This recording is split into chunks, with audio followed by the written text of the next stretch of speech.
Hello friends, good morning, good afternoon, good evening. Welcome to my YouTube channel.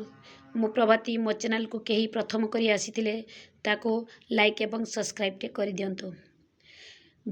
ଏକ ଜରୁରୀ ସୂଚନା ଦିଲ୍ଲୀରେ ରହୁଥିବା କୌଣସି ପ୍ରବାସୀ ଓଡ଼ିଆ ଭାଇ ଭଉଣୀମାନଙ୍କ ପାଇଁ ଯେଉଁମାନେ ସେଠାରେ କୌଣସି କାମ କରୁଛନ୍ତି ବା କୌଣସି ଚାକିରି କରୁଛନ୍ତି କିମ୍ବା କୌଣସି କାରଣବଶତଃ ଯାଇଛନ୍ତି କିମ୍ବା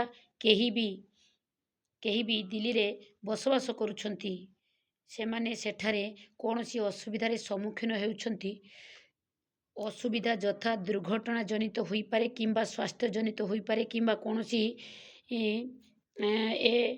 ଏମର୍ଜେନ୍ସି ଅସୁବିଧା ହେଲେ ସେଠାରେ ଯଦି କାହାକୁ ଚିହ୍ନି ନଥିବେ ତେବେ କାହାକୁ ଅସୁବିଧା ସୁବିଧା କଥା ଜଣାଇବାକୁ ଚାହୁଁଛନ୍ତି ତ ମୁଁ ଗୋଟିଏ ଲେଟର୍ ଏହି ଭିଡ଼ିଓ ମାଧ୍ୟମରେ ରଖୁଛି ଏବଂ ଏଥିରେ ଦୁଇଟି ହେଲ୍ପଲାଇନ୍ ନମ୍ବର ଜାରି କରାଯାଇଛି। ଚିଫ୍ ରେସିଡେଣ୍ଟ କମିଶନର ଜାରି କରିଛନ୍ତି। ଆମ ଓଡ଼ିଆ ଭାଇ ଭଉଣୀମାନଙ୍କର କୌଣସି ଅସୁବିଧା ହେଲେ ଏହି ନମ୍ବରରେ କଣ୍ଟାକ୍ଟ କଲେ ସେମାନେ ତୁରନ୍ତ ଆସି ଉପସ୍ଥିତ ହୋଇ ସମସ୍ୟାକୁ ସମାଧାନ କରିବେ।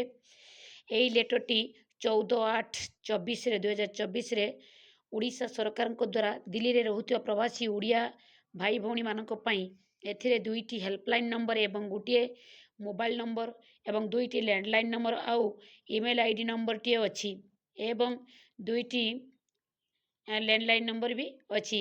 ଏହି ପ୍ରକ୍ରିୟା ନୂଆ ନୁହେଁ, ଏଇଟା ଆଗରୁ ବି ଥିଲା, କିନ୍ତୁ ଆଗରୁ ଆଉ ଜଣେ ସାର୍ ଯିଏକି ରତିକାନ୍ତ ସାର୍ ବୋଲି ରେସିଡେଣ୍ଟାଲ କମିଶନର ଥିଲେ, କିନ୍ତୁ ଏବେ ତାଙ୍କ ପରିବର୍ତ୍ତେ ଆଉ ଜଣେ ସାର୍ ସେହି ଜାଗାରେ ଆସିଛନ୍ତି। କିନ୍ତୁ ମୁଁ ଜଣାଇବାର କାରଣ, ରବିକାନ୍ତ ସାର୍ ଯେତେବେଳେ ରେସିଡେଣ୍ଟାଲ କମିଶନର ଥିଲେ ଆମର ଜଣେ ରିଲେଟିଭ୍ ପରିବାର ଦିଲ୍ଲୀରେ ଅସୁବିଧାରେ ଥିଲାବେଳେ ମୁଁ ତାଙ୍କ ସହିତ କଣ୍ଟାକ୍ଟ କରିଥିଲି ଏବଂ ସେ ପରିବାରକୁ ଅସୁବିଧାରୁ ରକ୍ଷା କରିଥିଲେ।